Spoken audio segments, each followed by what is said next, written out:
여호와의 집 우리 여호와의 성전 곧 우리 하나님의 성전들에 서 있는 너희여 여호와를 찬송하라. 여호와는 선하시며 그의 이름이 아름다우니 그의 이름을 찬양하라. 여호와께서 자기를 위하여 야곱 곧 이스라엘을 자기의 특별한 소유로 택하셨음이로다. 아멘.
숲속이나 험한 산골짜기에서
함께 한 목소리로 참회의 기도를 드리겠습니다.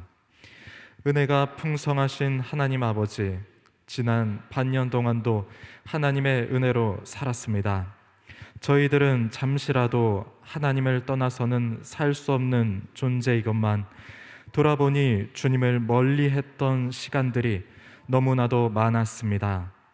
주님을 떠나는 그 순간부터 저희들은 곧바로 부패할 수밖에 없는 연약한 인생이었음을 고백합니다. 베풀어 주신 은혜는 크고 풍성했건만 주님께 올려드린 감사는 적었습니다. 날마다 기도의 응답을 받으며 지냈건만 만족함은 없었습니다. 하나님의 말씀을 영의 양식으로 받았건만 저희들은 완악한 마음으로 여러 가지 죄악에 몸과 마음을 던지며 살았습니다.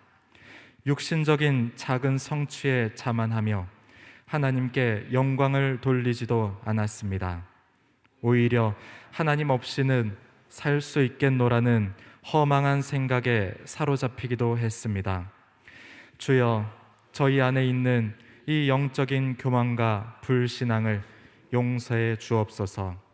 예수님의 이름으로 고백의 기도를 드립니다. 아멘. 죄사함의 말씀을 들으십시오. 맑은 물을 너희에게 뿌려서 너희로 정결하게 하되 곧 너희 모든 더러운 것에서와 모든 우상 숭배에서 너희를 정결하게 할 것이라. 아멘.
사랑이 풍성하신 하나님, 광야 같은 세상 살아갈 때 눈동자같이 지켜주시고 이 복된 주님의 날 특별히 맥주감사 주일로 지키게 하시는 것 감사합니다.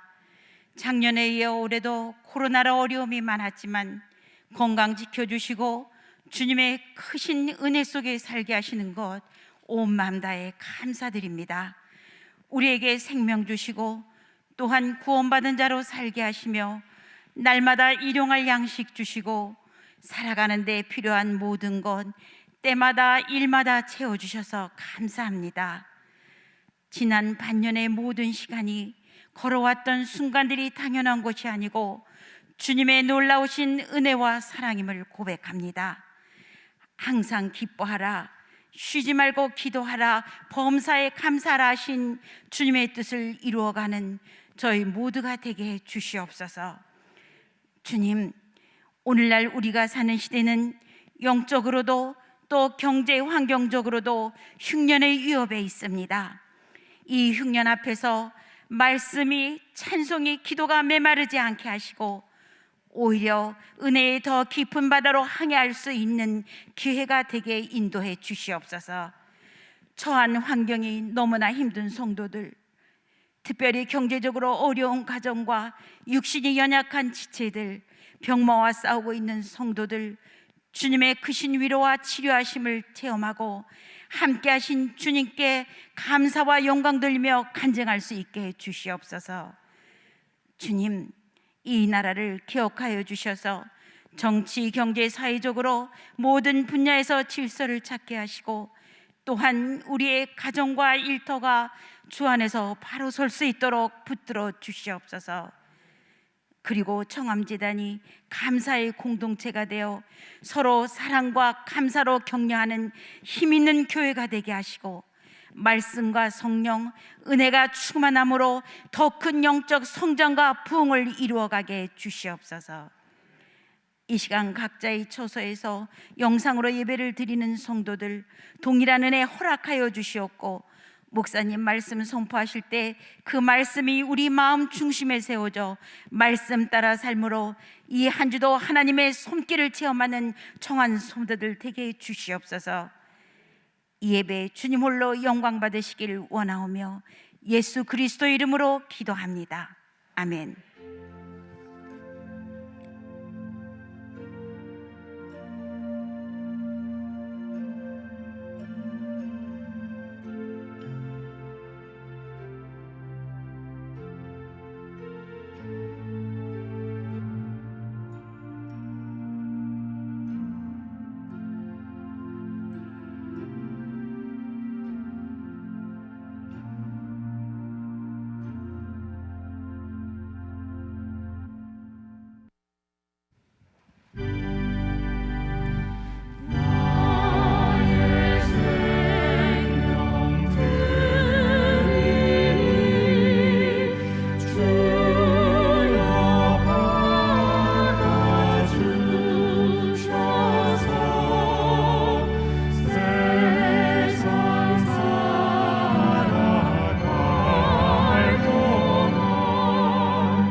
감사절기를 주셨습니다.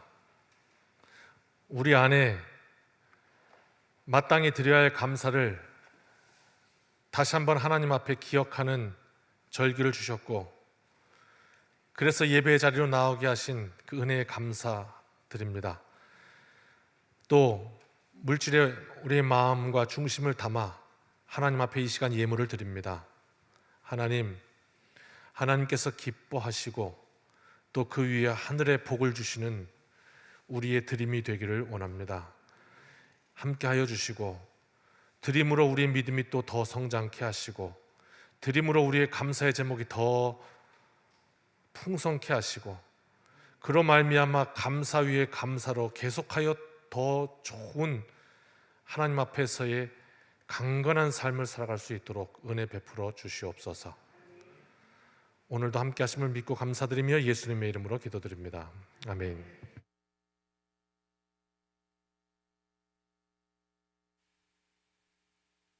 교회의 소식을 알려드립니다. 오늘은 맥주 감사주일로 주님께 우리가 올려드리고 있습니다.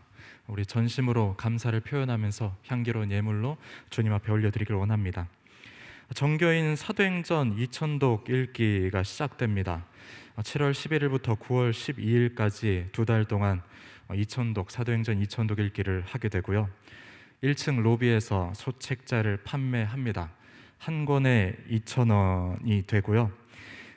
통독 방법을 자세하게 적어놨습니다. 한 주에 한 독, 또 한 주에 2독, 또는 3일에 이제 통독을 하길 원하시는 분들 자세하게 주부에 안내가 되어 있으니 그렇게 해주시면 됩니다. 교육국 예배 안내입니다. 우리 하이 청년부 오프라인 특강이 오늘 있습니다. 3시에 본당에서 있습니다. 어린이부, 유치부 또 오프라인으로 또 온라인으로 오후 1시에 예배를 드리고 있습니다.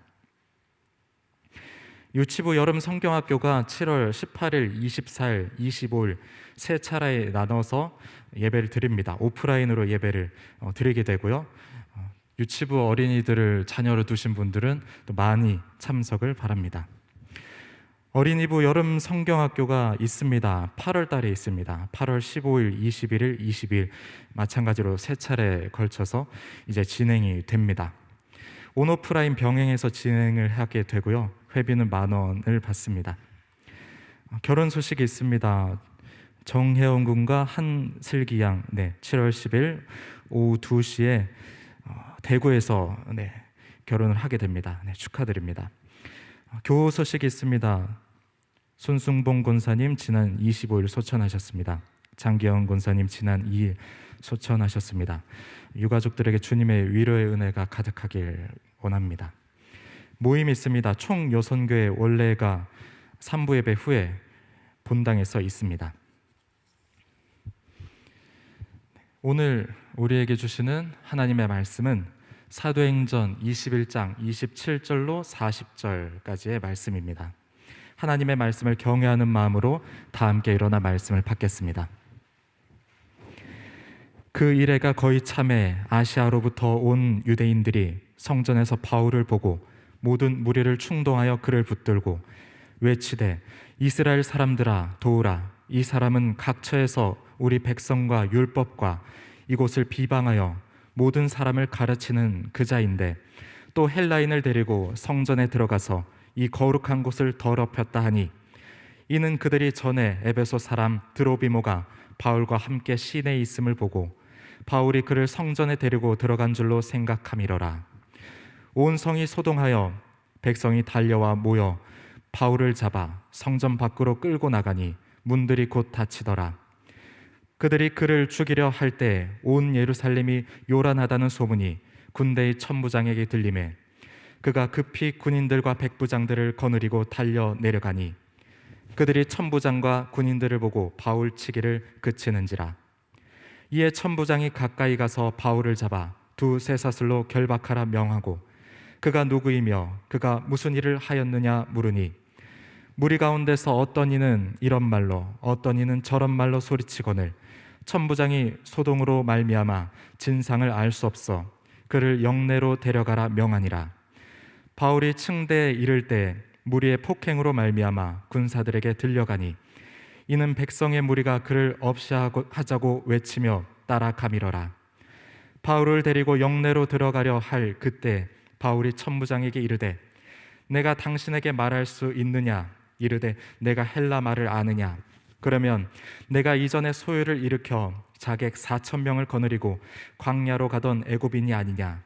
바울이 이르되 나는 유대인이라 소읍이 아닌 길리기아 다소시의 시민이니 정컨대 백성에게 말하기를 허락하라 하니 천부장이 허락하거늘 바울이 층대 위에 서서 백성에게 손짓하여 매우 조용히 한 후에 히브리 말로 말하니라. 아멘.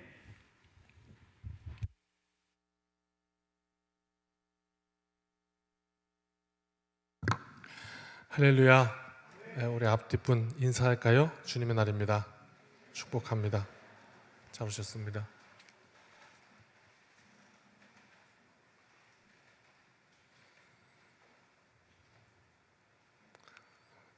또 가정에서 예배하시는 우리 모든 가족들 축복합니다. 오늘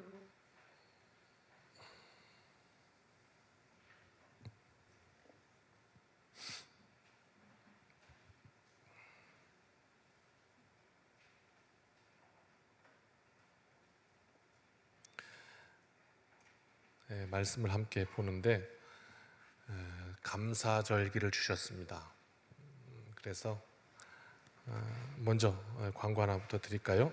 사도행전 이게 소책자입니다. 낭독을 위해서 세팅된 책입니다. 직접 소리내서 이렇게 읽는 것이죠. 우리가 사도행전을 그동안 쭉 보았기 때문에 이제 읽으시면 이 장면이 어떤 장면이구나 이렇게 들어오실 수 있는 우리에게 그런 근육이 이제 생겼습니다. 그러니까 그리고 이 책을 교회에서 구입해서 그냥 무상으로 나눠드려도 되는데 그럼 혹시 이 말씀이 또 가볍게 여겨질까봐 조금의 돈이라도 내가 돈 주고 사야지 또 이렇게 좀 아낀다. 그래서 이게 권당 2,000원이거든요. 그러니까 그렇게 큰 부담되는 액수는 아닐 겁니다. 그리고 또 뭐 10,000원이면 5권 살 수 있으니까 이렇게 함께 나눌 수 있는 그런 기쁨도 되고요. 또 복음 전할 수 있는 좋은 기회도 되고 또 이제 사도행전에 대한 우리가 어떤 성경적인 지식도 많이 가지게 되었기 때문에 이렇게 설명해 줄 수도 있고 이런 아주 풍성한 또 이 후반기가 되기를 간절히 바라면서 우리가 2,000독 읽기에 또 도전합니다. 그래서 여러분 뭐 구입하셔서 열심히 읽읍시다. 말씀 열심히 읽고 이렇게 날마다 읽고, 그래서 최소한 제가 말씀을 읽어서 한 주간에 한 번은 읽을게요, 이런 마음으로 그렇게 다 참여하면 2000도 금방 할 수 있습니다. 그래서 말씀이 풍성해지기를 바라고요. 그런 생각으로 이렇게 운동을 하게 되었습니다. 이것이 실제적인 우리에게 좋은 능력과 효과가 있기를 바라면서 시작합니다. 오늘 말씀 들어가겠습니다. 감사의 능력을 내게 주소서라는 주제를 가지고 오늘 본문 사도행전 계속해 가는 가운데 이 가운데 숨겨진 또 은혜를 발견합니다. 27절 같이 볼까요? 시작. 그 이레가 거의 참에 유대인들이 성전에서 바울을 보고 모든 무리를 충동하여 그를 붙들고.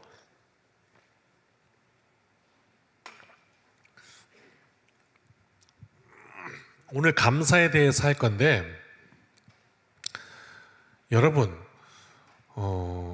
A라는 사람과 B라는 사람 둘이 있는데, A는 정말 좋은 상황, 진급도 하고 때로는 돈도 벌고 이렇게 사람들이 막 좋아하는 상황 뭐가 있을까요? 제일 극적인 상황, 복권 당첨? 한번 해봅시다. 얼마로 해드릴까요? 당첨 액수를 얼마 정도면 만족하시겠어요? 소소하게 그렇게 합시다. 100억? 너무 쉽게 얘기를 해서. 당첨됐다, 너무 좋다.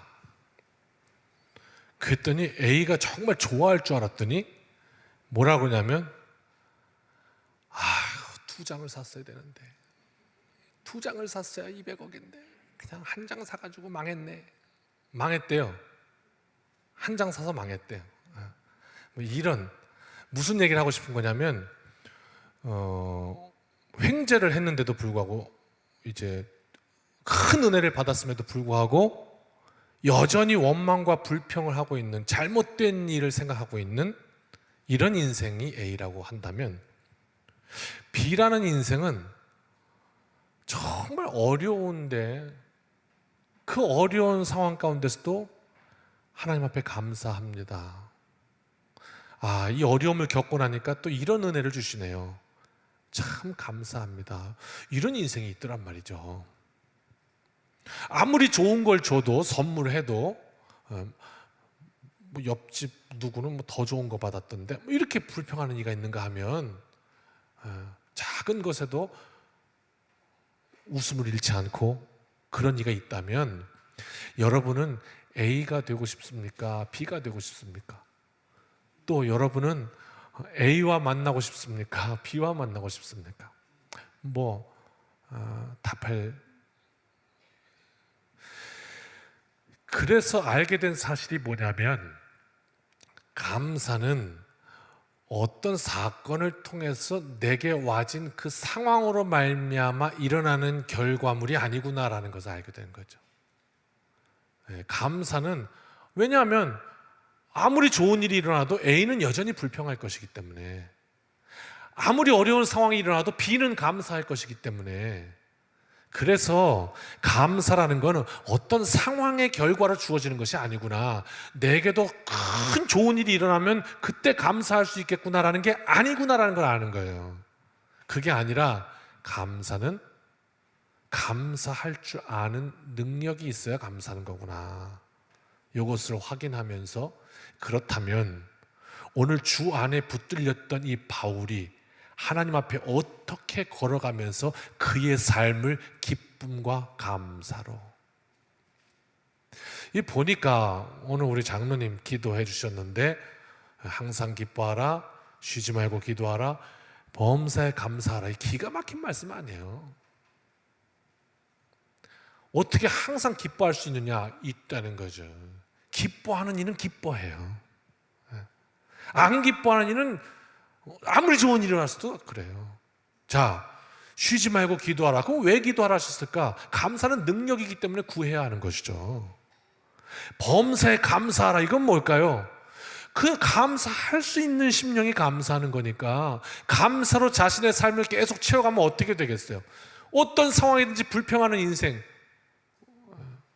틀림없이 육신도 안 좋을 거예요. 그렇지 않겠어요? 불평만 계속 하는데 어떻게 이 육신이 건강할 수 있겠어요? 어떻게 그 삶이 건강할 수 있겠어요? 그러니까 범사에 감사라는 그 말씀은 우리의 삶 속에 늘 강건하라 하는 하나님의 복이죠.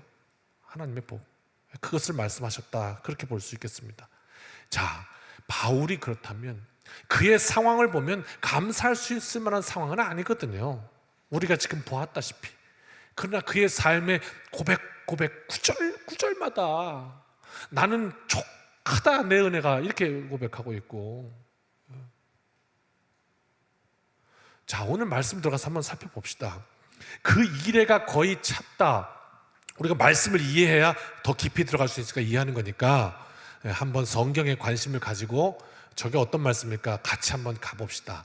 지난주에 그 유대교회 이 예루살렘 교회 지도자들이 바울에게 와서 정결례를 앞둔 4명이 있으니까 그 돈을 좀 당신이 내고 당신도 좀 율법 지키는 어떤 그런 신용이라도 좀 하면 이 위기를 좀 넘어갈 수 있지 않겠습니까? 당신 잡아 죽이려는 이 사람들로부터.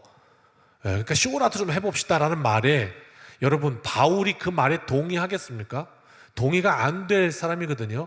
그런데도 동의하고 정결례를 같이 행했는데, 그 서원이 이제 끝나는 마지막 일주일 정결례를 위해서 그 일주일이 다 차고 있는 거예요. 지금 거의 다 왔다 이 말이에요. 그 시점에 아시아로부터 온 유대인들이 있었어요. 지독한 사람들이에요. 계속 따라다니는 거예요, 바울을. 왜? 죽이려고. 이 사람들은 저 밑에서 배 타고 올라갈 때 그 배에서 죽이려고 암살 계획했던 그 사람들이고요. 이 사람들은요, 에베소에도 따라와서 에베소에서 사람들을 선동해서 폭동을 일으켰던 사람들이에요. 우리 봤잖아요. 그런데 오늘 예루살렘까지 따라왔어요. 그래서 어떻게? 이 사람들 또 선동해서 이번엔 기필코 바울을 죽이고 말겠다, 이런 이야기였어요. 아시아로부터 온 유대인들이, 자, 어디서 바울을 봐요? 어디서 바울을 봐요? 성전에서 바울을 봤어요. 그러니까 지금 장소는 성전이에요. 그래서 모든 무리를 충동해서 그를 탁 붙들었습니다. 그 다음 절 시작. 외치되 이스라엘 사람들아 도우라. 이 사람은 각 처에서 우리 백성과 율법과 이곳을 비방하여 모든 사람을 가르치는 그 자인데, 또 헬라인을 데리고 성전에 들어가서 더럽혔다 하니, 그래서 그 지독하게 따라온 사람들이 막 소리를 지르는 거예요. 이스라엘 사람들아, 도우라는 거는 내 편에 좀 서라 이 말이에요. 나를 도우라, 그게 마땅하다. 그러면서 왜? 이유는 뭐냐? 이 사람은, 이 바울은, 따라합시다. 첫 번째 우리 백성, 두 번째 율법, 세 번째 이곳은 어디냐면 성전이라고요. 그러니까 이게 지금 이스라엘 사람들이 우선순위로 여기는 세 가지예요. 하나는 뭐예요? 백성. 이스라엘 백성들은 선민사상, 하나님이 우리 백성을 택하셨다는 이게 가장 강했어요. 자, 여러분, 하나님이 우리를 왕 같은 제사장 삼으셨다, 나를 택하셨다, 백성 삼으셨다라는 이 말, 이게 우리 안에 들어왔잖아요. 그리스도인 됐잖아요. 그러면 세상 속에 나아가서 빛과 소금 되는 거죠. 그죠? 소금은 녹아지는 거죠. 그래서 맛을 내는 거죠. 그러면 이거는 점령하고 막 이렇게 하는 거에 가까워요? 아니면 희생하고 봉사하고 이거에 가까워요? 후자잖아요. 그렇죠? 그리스도인이 된다는 건, 세상 속에 나가서 소금 된다는 건 녹아지는 거고, 내가 희생도 자처하는 거고, 그래서 어떻게? 하나님이 영광 받으시고 복음이 전해지고, 이게 그리스도인이잖아요. 그런데 하나님의 백성이라는 이 생각이 들어갔는데, 그것과는 정반대로 이 선민 사상이 우월의식 또는 이렇게 특권의식, 이렇게 변질됐단 말이에요. 그러면 어떻게 되죠? 그 결과는 이방인들은 개돼지 같다고 표현하고 지옥의 땔감이라고 표현하고 이렇게 된단 말이에요. 어디서 음악 소리가 막 계속 나는데 그렇게 된단 말이에요. 문제가 있죠. 아무튼 그 선민사상, 그게 그들에게는 뭐 참 버려야 될 건데 버리지 못하는 이런 것이 있었는데 그걸 자극하고 있어요. 두 번째는 율법, 모세로부터 온 그거 뭐 목숨 걸고 지켰던 거 아니에요? 유대인들이 그거. 그다음 세 번째 성전. 성전이 이스라엘 백성들에게는 자부심, 자랑이었어요. 정확하게 이렇게 비유를 들 수는 없겠지만 우리도 뭐 그런 거 있을 수도 있을 거예요. 예를 들면 큰 초대형 교회를 다니잖아요. 그럼 당신은 어디 다녀요? 그러면 저요 여의도 순복음교회 다녀요. 다 그러면 그거를 이제 이렇게 다 이렇게 프라이드로 여기고 자랑으로 여기는 뭐 이럴 수도 있잖아요. 뭐 그런 비슷한 거일까? 이렇게 생각도 해봐요. 그러니까 세 가지야. 하나님의 백성이다. 또 율법이다. 또 성전이다. 이거는 자랑거리였단 말이에요, 이들에게는. 근데 그거를 지금 다 비방하고 파괴하고 무너뜨리는 자가 바울이다 이렇게 얘기를 한 거예요. 그러면서 확실한 증거를 보여줄게. 그냥 얘기하는 게 아니라 그 증거가 뭐였냐면 이거예요. 저 바울이 헬라인을 데리고 성전에 들어갔단 말이에요. 요게 그 증거였어요. 그 다음 절까지 읽고 볼까요? 같이 읽습니다. 시작. 이는 그들이 전에 에베소 사람 드로비모가 바울과 함께 시내에 있음을 보고 바울이 그를 성전에 데리고 들어간 줄로 생각함이로라. 그러니까 이게 사실이에요? 추측이에요? 추측이었던 거예요. 자, 당시의 성전은 어떻게 되어 있었냐면 이렇게 벽 하나 사이로 여기는 이방인의 뜰, 그리고 여기 넘어가면 여기는 예루살렘, 이스라엘 사람들의 뜰, 유대인의 뜰이었어요.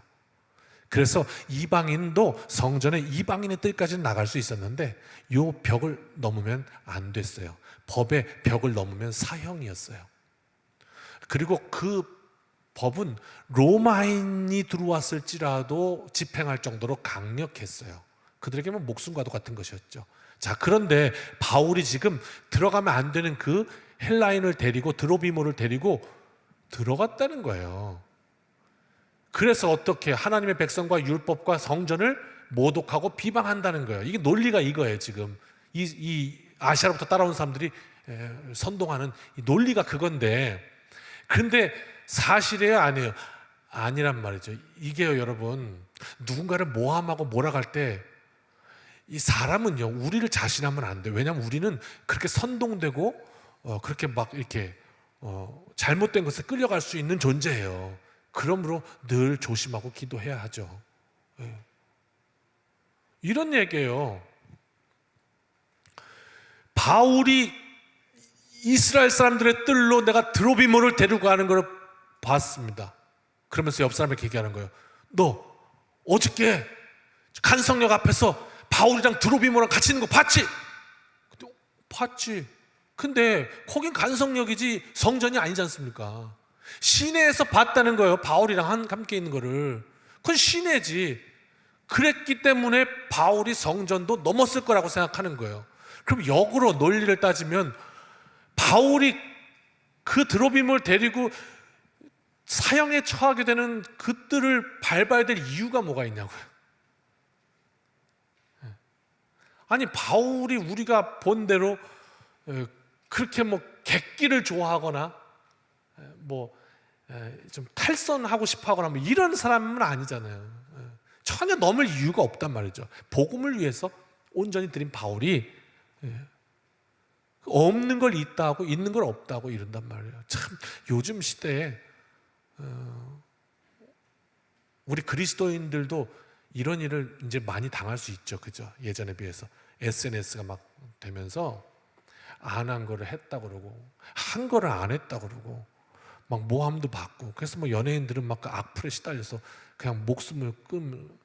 얼마나 억울했으면 내가 목숨 걸고 얘기한다 이러면 믿겠니? 그러고 죽어버리는 거 아니에요. 얼마나 억울했으면. 자, 이런 세상을 살면서 내가 그리스도인으로서 이런 일에는 어떻게 대처할까? 또 바울 한번 살아간 걸 보면 기가 막힙니다. 기가 막혀요. 감동이 옵니다. 자, 그랬던 거예요. 그래서요, 30절 계속 스토리를 좀 봅시다. 시작. 온 성이 소동하여 백성이 달려와 모여 바울을 잡아 성전 밖으로 끌고 나가니 문들이 곧 닫히더라. 이것도 기가 막힌 말씀인데요. 그래서 사람들이 거기에 선동됩니다. 말도 안 되는 논리인데, 아니 시내에서 봤다고 여기도 들어간 거예요? 그런 법이 어딨어? CCTV도 아니고. 근데 거기에 선동이 돼요. 그래서 바울을 죽이겠다고 막 잡아서, 결국 성령께서 결박되라고 말씀하신 것처럼 정결례를 했지만 결박당합니다. 그래가지고 성전 밖으로 사람들이 끌고 나가요. 근데 성경이 뭐라고 기록하냐면 그때 성전의 문이 닫혔어요.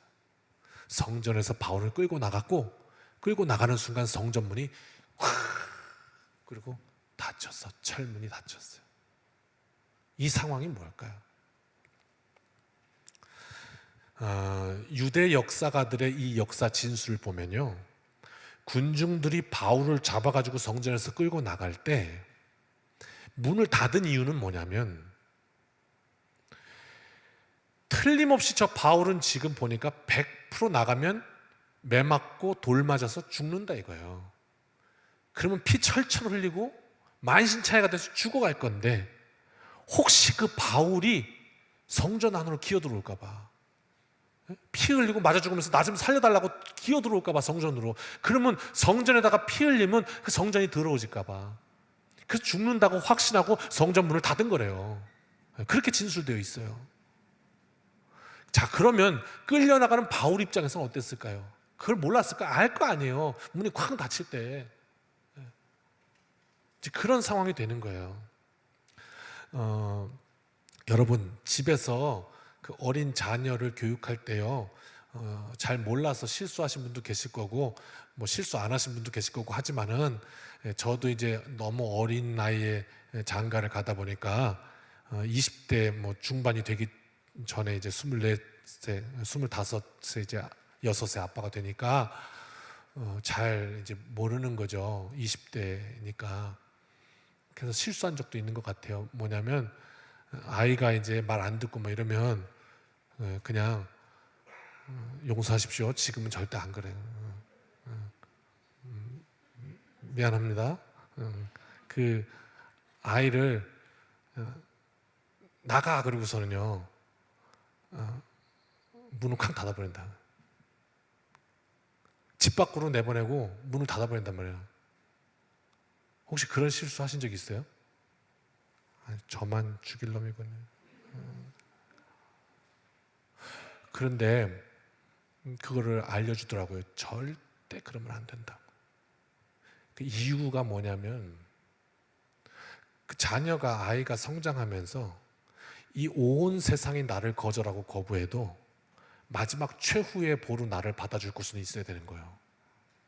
그게 가정인 거예요. 그게 부모인 거예요. 그게 내 아빠, 내 엄마예요. 아무리 세상에 나를 죽일 놈의 죄인이라고 해도 내 엄마, 아버지는 나를 지지해주는 나의 마지막 최후의 보루인 거예요. 근데 그 최후의 보루로부터 버림받고 문을 꽝 닫아버리면 이 아이는 이제 그걸 잃어버리는 순간 심리적으로 굉장히 불안한 삶을 살 수밖에 없는 거예요. 왜? 최후의 보루가 없는 거예요. 그게 있는 것과 없는 거는 너무 다른 거잖아요. 그런 삶이 되기 때문에 우리 여기 있는 처녀 총각들은 정말 잘 들으셔서 실수하지 마시고, 여기 이제 막 어렸을 때 성장하는 부모님들도 꼭 어떤 순간에도 자녀들에게 이렇게 외면하는 건 안 되는 거예요. 지금 바울이 그래도 도와줄 사람이 있다면 성전 안에 있을 거라고요. 근데 거기서 팍 쫓겨나고서 문을 쾅 닫아버린 거예요. 그 순간에 느껴지는 게 뭐였을까? 그 최후의 보루가 무너진 뭐 이런 느낌 아니었을까? 인간적으로 보면 말이에요. 그에게는 하나님께서 마지막 보루가 되어 주셨지만 그건 결론이고, 이 상황 속에서 그런 어려움이 있지 않았을까 하는 거죠. 극도의 공포감, 위기감, 이런 겁니다. 계속 또 읽어봅시다. 31절 시작. 그들이 그를 죽이려 할 때에 온 예루살렘이 요란하다는 소문이 군대 천부장에게 들리매 그가 급히 군인들과 백부장들을 거느리고 달려 내려가니 그들이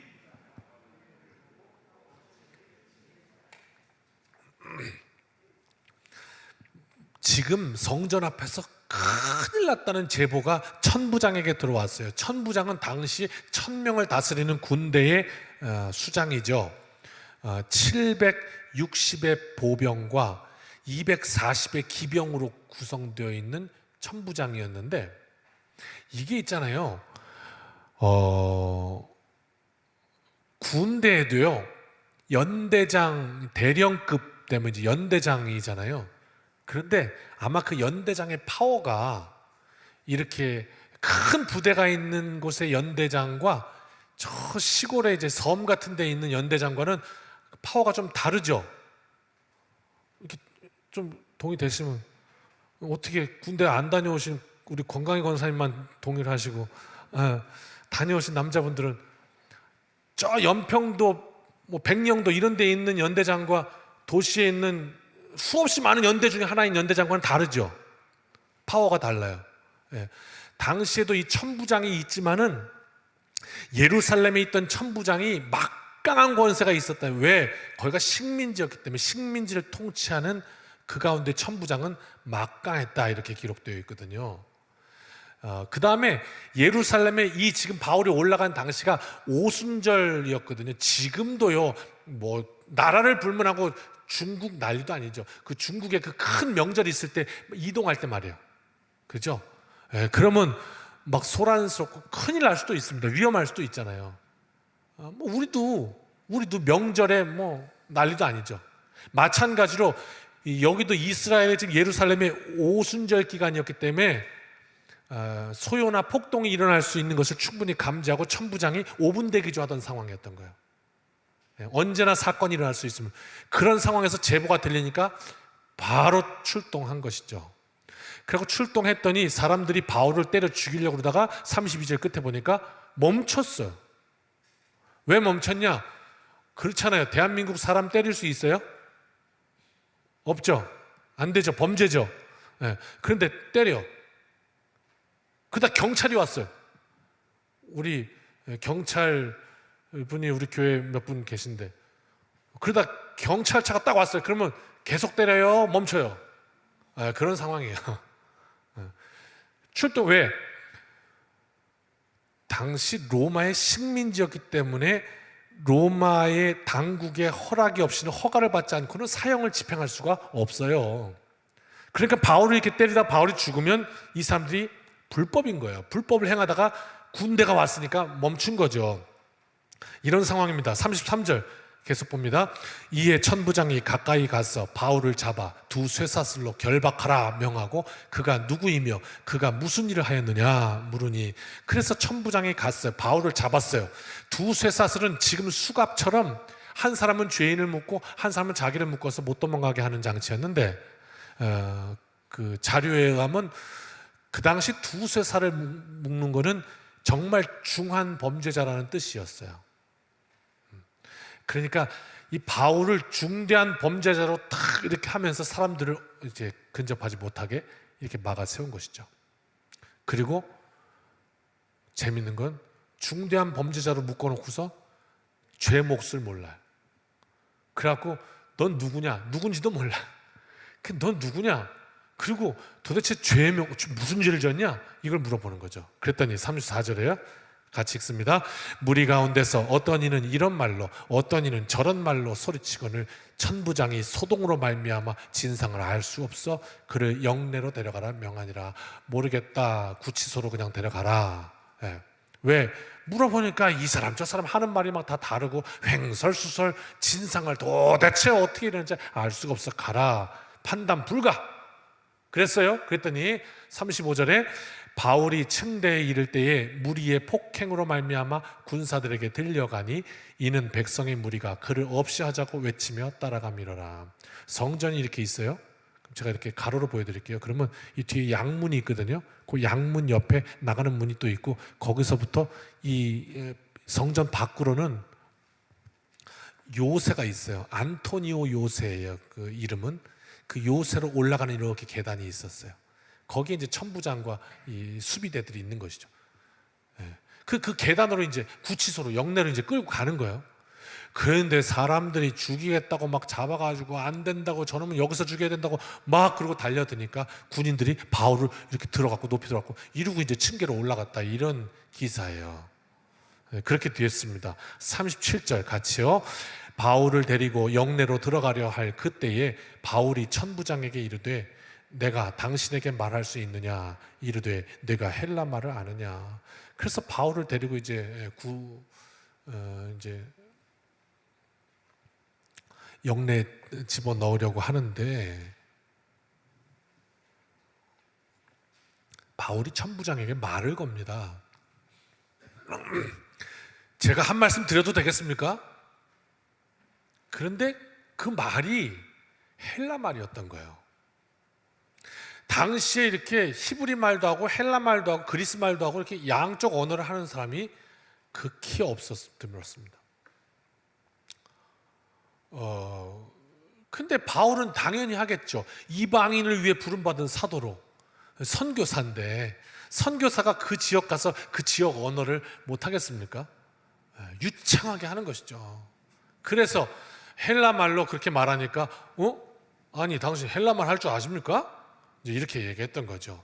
그러면서 38절 봅시다. 시작. 그러면 내가 이전에 소요를 일으켜 자객 4,000명을 거느리고 광야로 가던 애굽인이 아니냐. 그랬더니 이제 이 천부장이 너 혹시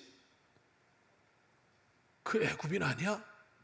이런 얘기를 했다는 거예요. 그럼 우린 또 자객 4,000명 거느리고 갔던, 광야로 갔던 그 애굽인이 누군지 또 알아야지. 그게 누구였냐면 유대인 역사가 요세푸스에 의하면 AD 54년경에, 자, 제가 AD 이제 몇 년 이렇게 말씀드리면 우리가 적어도 한 가지는 알고 재봐야 되는 게 있어요. 뭐냐면 예수님 몇 년에 오셨어요? AD 0년에서 4년 뭐 이렇게 보고 있잖아요. 그죠? 그래서 AD가 아노 도미니라는 말이에요. 아노는 애프터란 뜻이고요. 도미니는 주님이니까 주후라는 말이 되죠. 주님 후. 그래서 AD예요. BC는 before Christ에서 주님 전이에요. 그래서 우리나라 말로 주전, 주후 이렇게도 하잖아요. 그러니까 예수님이 이 역사의 딱 기준이 되셨단 말이에요. 그러니까 예수님을 0년 이렇게 본다고 하면 예수님의 십자가 사건은 예수님 30살부터 33살까지 공생애 하시고 33살에 십자가 달리셨으니까 예수님 십자가 사건, 부활 사건, 그게 약 AD 30년에서 35년 사이였구나. 이걸 우리가 알 수 있단 말이에요. 그러니까 제가 여기서 AD 50년 이렇게 얘기하면, AD 70년 이렇게 얘기하면 예수님의 십자가 사건으로부터 몇 년쯤 흘렀겠구나. 이거를 한번 추정해 보시면 초기 기독교가 지금 굉장히 좀 어렵겠구나, 뭐 이런 것들을 우리가 짐작할 수 있어요. 성경이 그래서 이때쯤 쓰여졌구나, 이걸 알 수 있단 말이에요. 그 기준은 뭐냐? 예수님의 십자가. 언제냐? AD 30년경. 이게 지금 이 애굽인 유대인 이게 언제냐면 AD 54년이니까 예수님 십자가 사건, 부활 사건 이후로 약 한 20여 년 지난 시절이에요. 그러니까 이제 그때 뭐가 나왔냐? 이단이 나왔다고. 우리나라도요, 뭐 그냥 휴거되느니 뭐 지구 종말이 오느니 그래갖고 막 저 산속으로 막 어디로 들어가갖고 막 수없이 많은 사람들이 막 허연 소복 다 입고 막 주님 오신다고 난리 법석 피우다가, 그죠? 다 같이 몰살하고 죽은 적도 있고, 그래서 큰 사회적 무리를 일으킨 적도 있고, 뭐 오신다고 그런데 그때 안 와가지고 교주는 도망가고 뭐 난리 폈던 웃긴 이야기도 있고 그렇잖아요.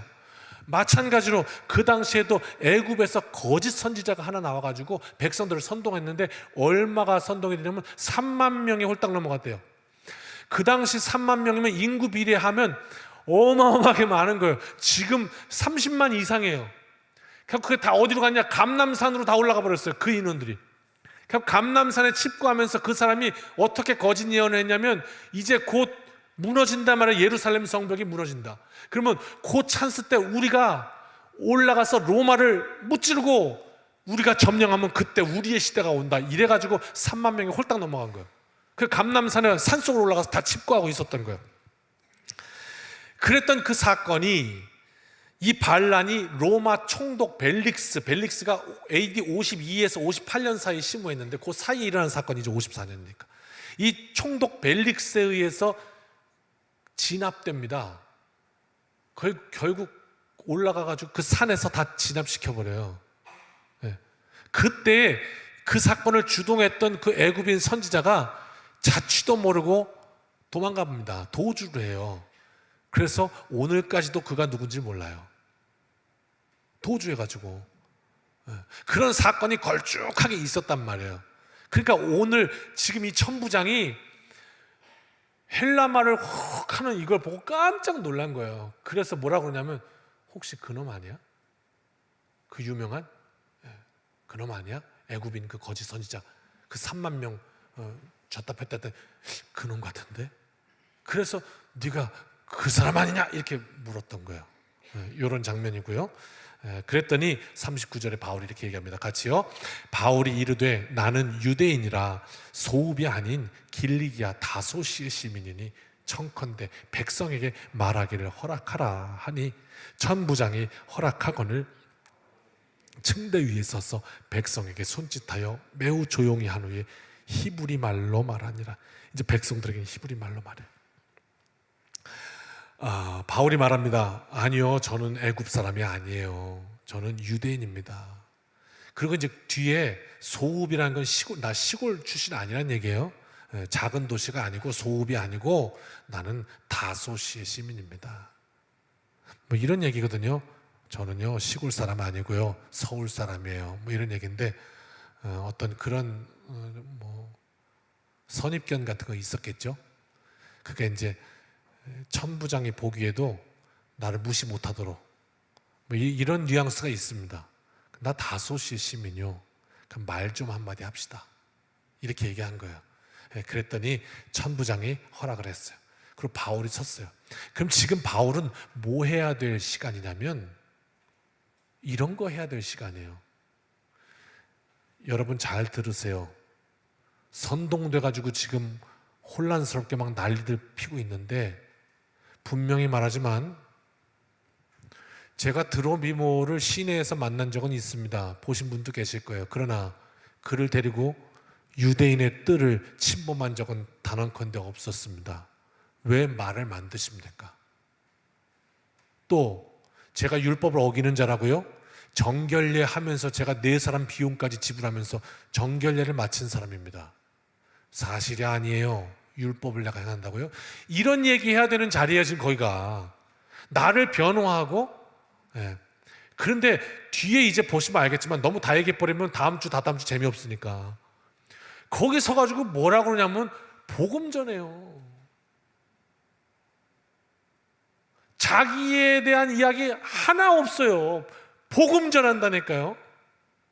뭐라고 그러냐면 이거예요. 여러분, 저도 여러분 이해합니다. 저는 여러분보다 더 했던 사람이에요. 그래서 그리스도인들 잡아갖고 막 죽이는 거를 사명으로 알던 사람입니다. 여러분 정도가 아니고 진짜 열심히 했던 사람이에요. 그런데 어느 날 담에색 가다가 예수님 만났어요. 그러면서 그 이야기를 쭉 해주면서 그가 그리스도세요. 그분을 믿어야 살아요.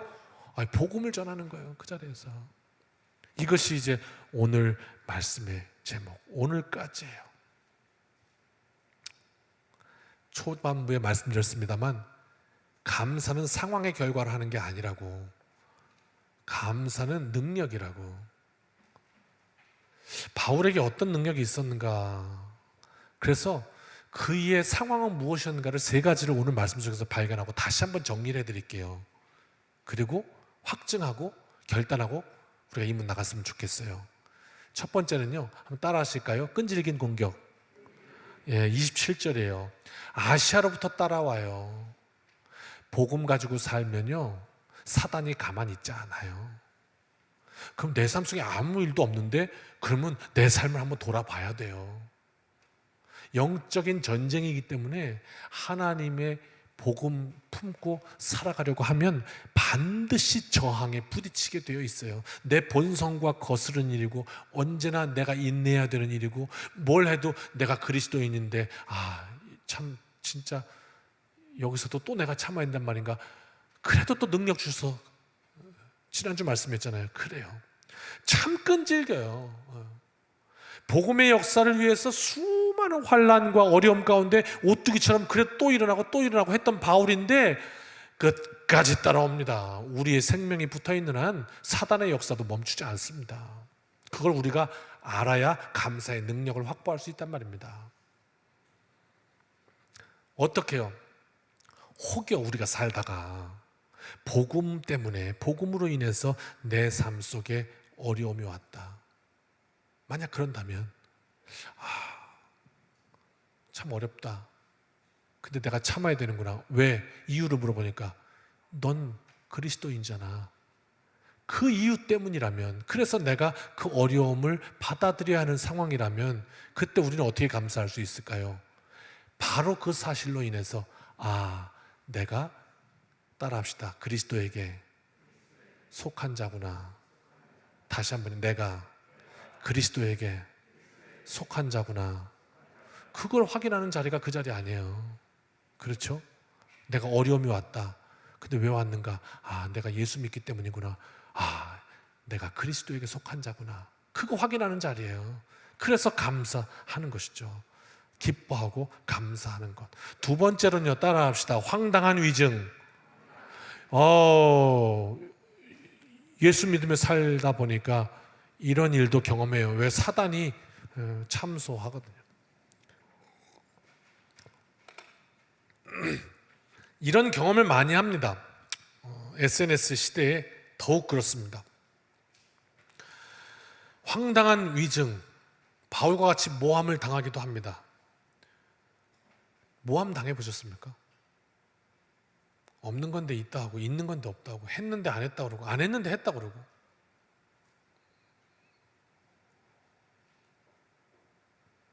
저도 당해봤는데요.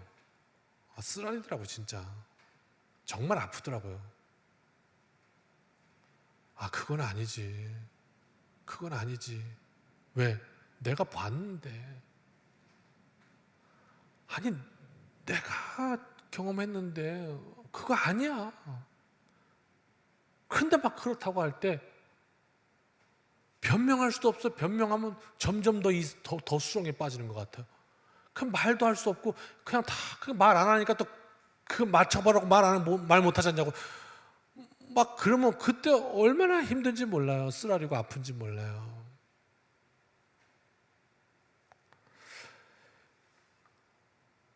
그런데 그걸 변명할 수 있는 자리가 주어졌다고요.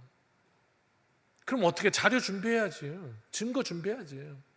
여러분 보세요. 그때 그거 아니었다고요. 증거 자료 제출합니다. 이제 아시겠어요? 얼마나 시원해요.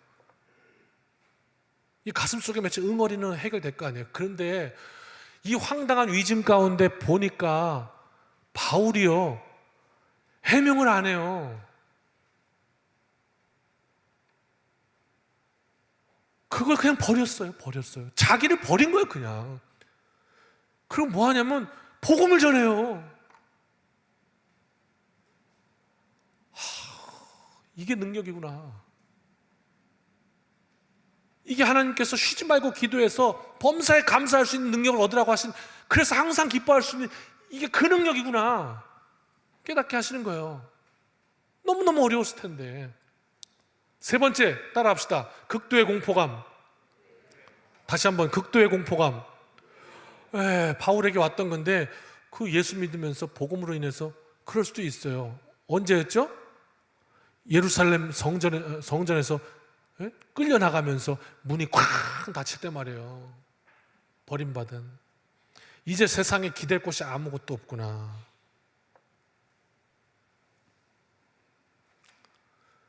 그러나 바울은 그때 그 찬송 불렀을 것 같아요. 온 세상 날 버려도 주 예수 안 버려 끝까지 나를 돌아보시니. 그 찬양 불렀을 것 같아요.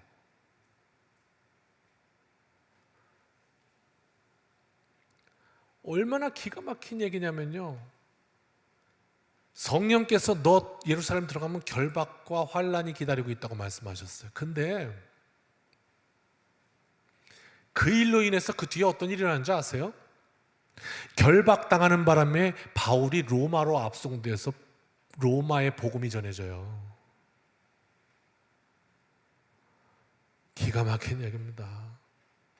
그러면서 그 밤에, 조금 뒤에 나올 얘기지만 먼저 하나 이렇게 말씀드리면, 성령께서, 하나님께서, 주님께서 바울을 만나주세요. 그리고 이렇게 위로하십니다. 사도행전 23장 11절, 뒤에 얘기지만 한번 미리 읽어봅시다. 시작. 그날 밤에 주께서 바울 곁에 서서 이르시되 담대하라, 내가 예루살렘에서 나의 일을 증언한 것 같이 로마에서도 증언하여야 하리라 하시니라. 잘했다 바울아, 그런데 내가 너를 이제는 로마로 보낼 것이다, 이렇게 또 알려주신단 말이에요. 큰 위로를 주셨어요. 내 인생이 비록 저 바다 끝에 거주할지라도 내 삶 속에 하나님 앞에 감사는 능력 있는 자가 할 수 있는 것입니다. 할렐루야. 복된 맥주 감사주일, 우리의 소산의 첫 열매로 하나님께 영광을 돌리는 감사주일입니다. 말씀 정리합니다. 어떻게 감사할 수 있을까? 오늘 사도행전의 증언을 보니까 사도행전 5장 41절, 바울은 끈질긴 유대인의 공격에도 기쁨과 감사로 하나님께 영광 돌리는데 이렇게 기록했습니다. 읽어봅시다. 사도들은 그 이름을 위하여 능욕받는 일에 합당한 자로 여기심을 기뻐하면서 공회 앞을 떠나니라. 나 그리스도에게 속한 자구나. 그게 감사의 능력이었다는 거야. 두 번째, 바울은 황당한 위증 앞에서도, 읽어봅시다. 부당하게 고난을 받아도 하나님을 생각함으로 슬픔을 참으면, 이런 생각인 거죠. 황당한 위증 앞에서 정말 억울한 상황 가운데서 어떤 생각을 한 거야? 내 주님, 고통받으실 이유가 없었고 죽으실 이유는 더더 없었는데 내 죄 때문에 골고다를 묵묵히 걸어가시는 그 주님의 마음은 어땠을까? 능력은 거기서 나오는 거라고요. 어떻게 이럴 수가 있어? 할 수 있지만 능력이 거기서 나오는 거다. 그 다음 세 번째, 바울은 극도의 공포감 속에서도 온전히 붙드시는 하나님을 보았습니다. 그래서 더욱 담대하고 기쁨과 감사를 잃지 않을 수 있었습니다. 그렇습니다. 감사는 복권 당첨되어야 감사하는 것이 아니라 우리 앞에 모든 마귀의 간계 앞에서 그것을 믿음으로, 말씀으로 이겨낼 능력이 있어야 가능해지는 것이 감사입니다. 이 주간에 우리 중심에 성령님 모시고 오늘 내 삶으로 사도행전의 역사를 쓰겠습니다. 나도 우리 주님 따라 감사의 삶으로 하나님께 영광 돌리겠습니다. 그렇게 지나는 이 복된 한 주간 되시기를 주님의 이름으로 축원합니다. 찬양 자유롭게 하시고 마지막 절 3절이네요. 마지막 절 부를 때에 다 일어나셔서 찬송하고 축도하겠습니다. 결단 찬송합시다.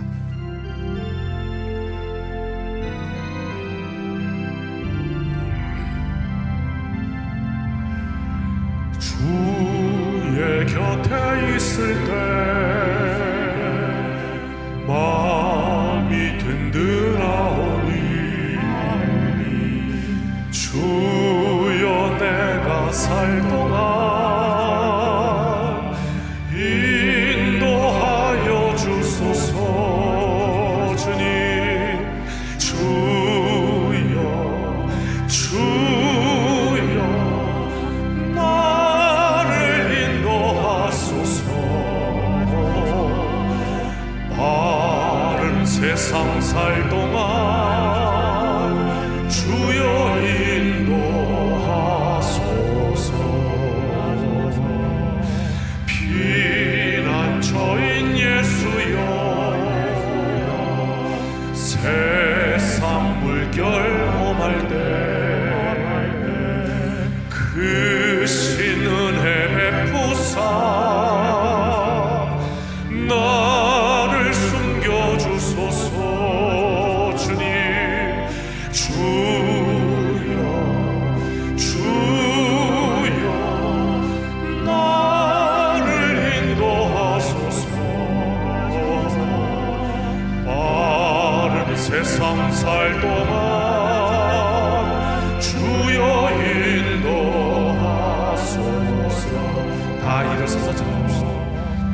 세상 풍파 지난 후 영화로운 나라와 눈물 없는 곳으로 들어가게 하소서.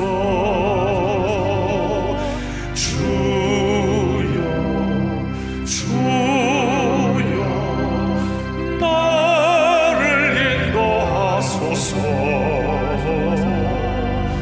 바른 세상 살 동안 주여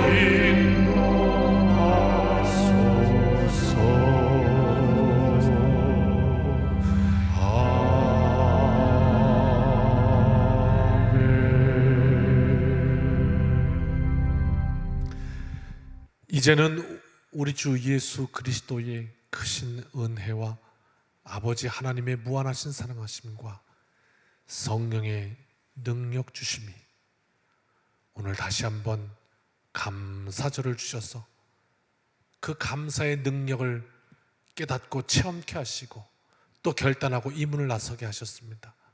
이 모든 주님의 백성들 그 머리 위에 이제로부터 영원까지 주의 은혜가 함께하여 주시기를 축원하옵나이다. 아멘.